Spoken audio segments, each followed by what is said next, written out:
اپنے ہر فعل میں رب کی رضا تلاش کرو، مسجدوں میں نہیں دل میں خدا تلاش کرو۔ میں نے ایک شخص سے بے لوث محبت کی ہے، چلو قانون میں اس کی سزا تلاش کرو۔ تیرگی ہو تو ایک چراغ کرو خود روشن، یہ کیا کہ ہر دفعہ جلتا دیا تلاش کرو۔ میں جانتا ہوں کہ الزام لگے گا مجھ پہ، ہوا ہے جرم تو میری خطا تلاش کرو۔ کوئی صبح کبھی ویسی ہنسی نہیں ہوگی، اس کی انگڑائی کے جیسی ادا تلاش کرو۔ قصید حسن کے عاشق کی آہوزار نہیں، خدا کے واسطے کچھ تو نیا تلاش کرو۔ جو بڑھ گئی ہیں بہت رنجشیں ختم ہوں گی، تم مسائل کی اگر ابتدا تلاش کرو۔ رنجشیں پھیلتی جاتی ہیں ایک وبا کی طرح، علاج کے لیے وجہ وبا تلاش کرو۔ ہمت و آس کو رکھو جوان تم دل میں، شب دیجور سے نکلو صبا تلاش کرو۔ تمہارے دل میں دعاؤں کا ایک ذخیرہ ہے، کوئی جو عرش پہ پہنچے دعا تلاش کرو۔ کیوں تمہیں دیکھنے والا ہے ہوش کھو دیتا، تمہارے حسن میں ایسا ہے کیا تلاش کرو۔ ہے جو مقصود تمہیں کام انوکھا کرنا، آج کے دور میں سچی وفا تلاش کرو۔ کسی کے واسطے اپنا زیاں بھی سود لگے، تم اپنے عشق کی وہ انتہا تلاش کرو۔ دل بیمار لیے چیختا رہا فیصل، یہ لا علاج نہیں ہے دوا تلاش کرو۔ السلام علیکم، امید ہے آپ سب لوگ خیریت سے ہوں گے۔ امید ہے آپ کو غزل پسند آئی ہوگی۔ اب اشعار کا مفہوم در پردہ سوچ اور پس منظر بیان کروں گا۔ غزل کا مطلع جو ہے وہ رب کو ڈھونڈنے سے متعلق ہے۔ رب کو ڈھونڈنے کا مطلب رب کی رضا پانا، رب کی خوشنودی پانا۔ تو اس کے لیے جو ہے بعض اوقات ہم جو ہے رب کی رضا کو عبادتوں تک محدود کر دیتے ہیں، تو اس کی وجہ سے جو ہے وہ ہم اپنا جو ہے وہ عبادتیں بھی ضروری ہیں، لیکن جو ایک بہت بڑا دین کا حصہ ہے وہ حقوق العباد ہیں، لوگوں کے حقوق۔ تو آپ لوگوں سے کس طرح پیش آتے ہیں، آپ کے افعال جو ہے، آپ کے اعمال لوگوں کی طرف کس طرح کے ہیں، یہ بھی جو ہے وہ رب کی رضا کا بہت بڑا حصہ ہے۔ تو پہلا شعر اسی سے متعلق ہے۔ شعر اس طرح ہے: اپنے ہر فعل میں رب کی رضا تلاش کرو، اپنے ہر فعل میں رب کی رضا تلاش کرو، مسجدوں میں نہیں دل میں خدا تلاش کرو، مسجدوں میں نہیں دل میں خدا تلاش کرو۔ اپنے ہر فعل میں رب کی رضا تلاش کرو، مسجدوں میں نہیں دل میں خدا تلاش کرو۔ اگلا شعر جو ہے وہ جب کوئی شخص کو ہر اس کے کام پہ جو ہے وہ مورد الزام ٹھہرایا جائے، ہر اس کے کام پہ اسے ڈسکریج کیا جائے، اس کی حوصلہ شکنی کی جائے، تو وہ جو ہے پھر لوگوں سے اس طرح کی باتیں کرتا ہے جو میں نے اگلے شعر میں کی ہے کہ میں نے ایک شخص سے بے لوث محبت کی ہے، یعنی میرا بے غرض محبت ہے، مجھے کچھ جو ہے وہ بدلے میں نہیں چاہیے، تو اب قانون میں اس کی کیا سزا ہے یہ تلاش کرو۔ جس طرح تم نے باقی میرے ہر کام پہ مجھے مورد الزام ٹھہرایا، مجھے سزا دی، تو اس کے لیے بھی سزا دو۔ تو شعر اس طرح ہے کہ میں نے ایک شخص سے بے لوث محبت کی ہے، میں نے ایک شخص سے بے لوث محبت کی ہے، چلو قانون میں اس کی سزا تلاش کرو، چلو قانون میں اس کی سزا تلاش کرو۔ اگلا جو شعر ہے وہ ایک تشبیہ یہاں پہ میں نے اندھیرے اور چراغ سے دی ہے کہ جب اندھیرا ہوتا ہے تو بعض اوقات ہم ایک جلتا دیا تلاش کرتے رہتے ہیں چراغ خود روشن کرنے کی بجائے۔ تو یہاں پہ میں نے اس کو تشبیہ اس طرح دی ہے کہ چراغ سے تشبیہ دیا اس سچویشن کو جس میں آپ کے حالات جو بھی ہیں وہ خراب ہوتے ہیں، تو آپ کسی بیرونی امداد، کسی غیبی امداد، کسی اور کی طرف سے کچھ مدد کی تلاش کرتے، جبکہ آپ خود کوشش نہیں کرتے اس مسئلے کو سلجھانے کی، اس مصیبت کو دور کرنے کی، تو خود اس پہ محنت کرنے کی بجائے دوسروں سے مدد تلاش کرتے ہیں، دوسروں کی مدد تلاش کرتے ہیں۔ تو اس کے متعلق ہے کہ تیرگی ہو تو ایک چراغ کرو خود روشن، تیرگی ہو تو ایک چراغ کرو خود روشن، یہ کیا کہ ہر دفعہ جلتا دیا تلاش کرو، یہ کیا کہ ہر دفعہ جلتا دیا تلاش کرو، تیرگی ہو تو ایک چراغ کرو خود روشن، یہ کیا کہ ہر دفعہ جلتا دیا تلاش کرو۔ اگلا شعر وہ جو پچھلا شعر تھا الزامات سے متعلق، اسی کی ایک اسی پس منظر میں یہ اگلا شعر بھی ہے جس میں جو ہے وہ میں نے یہی لکھا ہے کہ کوئی بھی جرم ہو تو اس میں میری خطا تلاش کرو اور مجھے مورد الزام ٹھہرو۔ تو شعر اس طرح ہے کہ میں جانتا ہوں کہ الزام لگے گا مجھ پہ، میں جانتا ہوں کہ الزام لگے گا مجھ پہ، ہوا ہے جرم تو میری خطا تلاش کرو، ہوا ہے جرم تو میری خطا تلاش کرو، میں جانتا ہوں کہ الزام لگے گا مجھ پہ، ہوا ہے جرم تو میری خطا تلاش کرو۔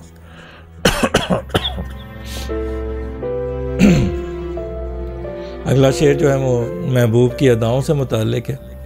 کہ جو حسن صبح کے وقت کو محبوب کی انگڑائی کی ادا کی وجہ سے ملتا ہے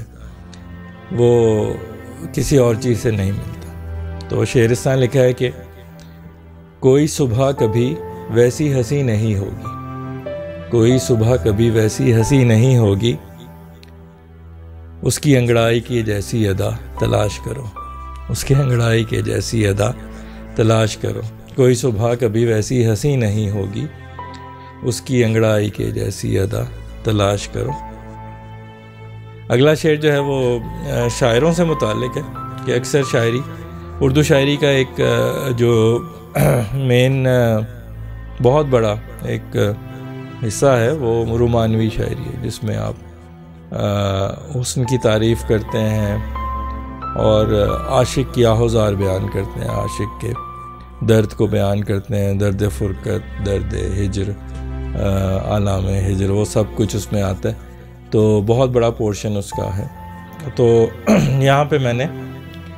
جو ہے اس کے متعلق لکھا ہے کہ اس ہمیں شاعروں کو کسی اور چیز کے متعلق بھی لکھنا چاہیے۔ تو یہ شعر اس طرح ہے کہ قصید حسن کے عاشق کی آہوزار نہیں، قصید حسن کے عاشق کی آہوزار نہیں، خدا کے واسطے کچھ تو نیا تلاش کرو، خدا کے واسطے کچھ تو نیا تلاش کرو، قصید حسن کے عاشق کی آہوزار نہیں، خدا کے واسطے کچھ تو نیا تلاش کرو۔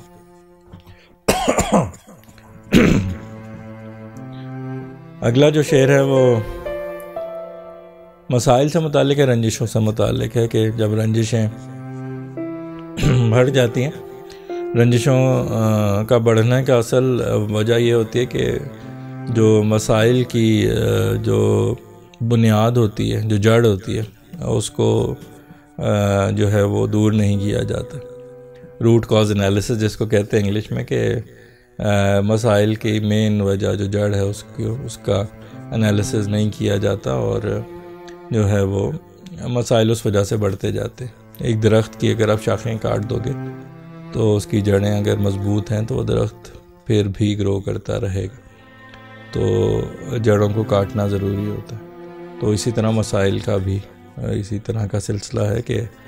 اگر اس مسئلے کی جڑ کو ختم نہ کیا جائے تو مسئلہ بڑھتا رہتا ہے، رنجشیں بڑھتی رہتی ہیں۔ یہ شعر اس طرح ہے کہ جو بڑھ گئی ہیں بہت رنجشیں ختم ہوں گی، جو بڑھ گئی ہیں بہت رنجشیں ختم ہوں گی، تم مسائل کی اگر ابتدا تلاش کرو، تم مسائل کی اگر ابتدا تلاش کرو۔ جو بڑھ گئی ہیں بہت رنجشیں ختم ہوں گی، تم مسائل کی اگر ابتدا تلاش کرو۔ اگلا شعر جو ہے وہ یہاں پہ میں نے رنجشوں کو وبا سے تشبیہ دی ہے، بالکل اسی طرح کا اسی کے تسلسل میں ہے شعر۔ آپ کو یاد ہوگا کہ جب کرونا آیا تھا تو اس وقت اس کی ویکسین کی ڈیولپمنٹ کے لیے بہت کام ہو رہا تھا، اور اس میں جو اوریجن ہے جو جہاں سے کرونا کی وبا کا آغاز ہوا تھا اسے تلاش کرنے کی کوشش کی جا رہی تھی تاکہ اس کی مدد سے اس کی ویکسین کو ڈیولپ کیا جا سکے۔ تو یہاں پہ میں نے رنجشوں کو بھی وبا سے ہی تشبیہ دی ہے کہ اگر وجہ وبا جو وبا کی وجہ ہے وہ اگر مل جائے تو وبا پہ قابو پایا جا سکتا ہے، اسی طرح اگر رنجش کی وجہ ملے تو رنجش پہ بھی قابو پایا جا سکتا ہے۔ تو شعر اس طرح ہے کہ رنجشیں پھیلتی جاتی ہیں ایک وبا کی طرح، رنجشیں پھیلتی جاتی ہیں ایک وبا کی طرح، علاج کے لیے وجہ وبا تلاش کرو، علاج کے لیے وجہ وبا تلاش کرو۔ رنجشیں پھیلتی جاتی ہیں ایک وبا کی طرح، علاج کے لیے وجہ وبا تلاش کرو۔ اگلا شعر جو ہے وہ ہمت اور آس سے متعلق ہے۔ دو چیزیں جو بہت ضروری ہوتی ہیں، ایک مایوسی سے نکلنے کے لیے، یاس سے نکلنے کے لیے دو چیزیں جو بہت ضروری ہوتی ہیں، وہ ہمت ہوتی ہے اور آس ہوتی ہے۔ امید ہونی چاہیے آپ کے دل میں، اور پھر اس امید پہ عمل کرنے کے لیے اس کو پورا کرنے کے لیے ہمت ہونی چاہیے تاکہ اس کو حاصل کیا جا سکے۔ تو یہاں پہ میں نے اسی چیز کو لکھا ہے، اور جس طرح شب دیجور جو ہے وہ ایک اماوس کی رات، ایسی رات جس میں چاند نہیں نکلتا، تو بہت ہی جو ہے وہ تاریک رات ہوتی ہے، کالی رات ہوتی، تو اس میں جو ہے پھر اگر انسان کچھ صبح کو تلاش، یعنی صبح کی روشنی کو تلاش کرنے کی کوشش کرے تو مل جاتی ہے۔ تو اس طرح یہاں پہ میں نے شعر میں لکھا ہے کہ ہمت و آس کو رکھو جوان تم دل میں، ہمت و آس کو رکھو جوان تم دل میں، شب دیجور سے نکلو صبا تلاش کرو، شب دیجور سے نکلو صبا تلاش کرو۔ ہمت و آس کو رکھو جوان تم دل میں، شب دیجور سے نکلو صبا تلاش کرو۔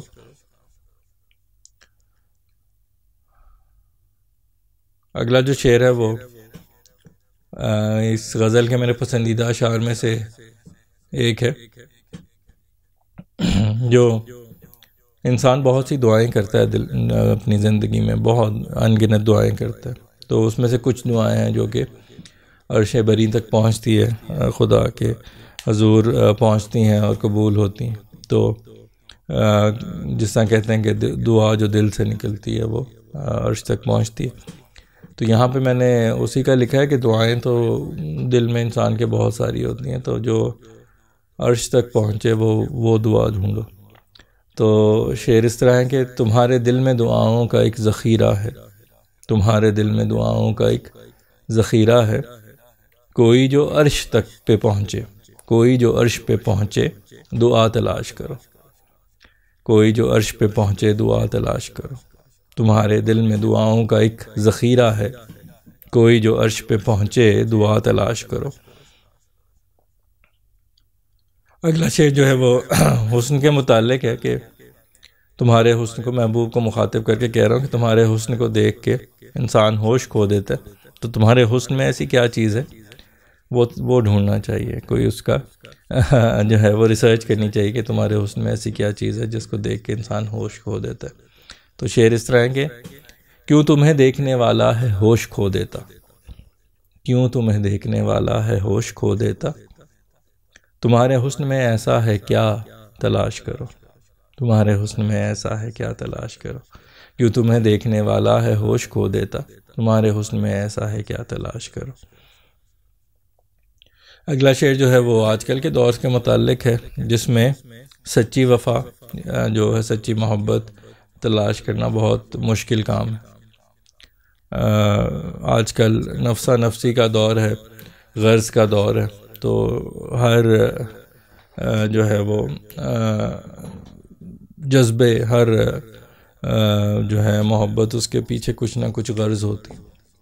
تو بے غرض بے لوث محبت، سچی وفا کو تلاش کرنا بہت مشکل کام ہے۔ تو اس کے متعلق لکھا ہے میں نے، ہے جو مقصود تمہیں کام انوکھا کرنا،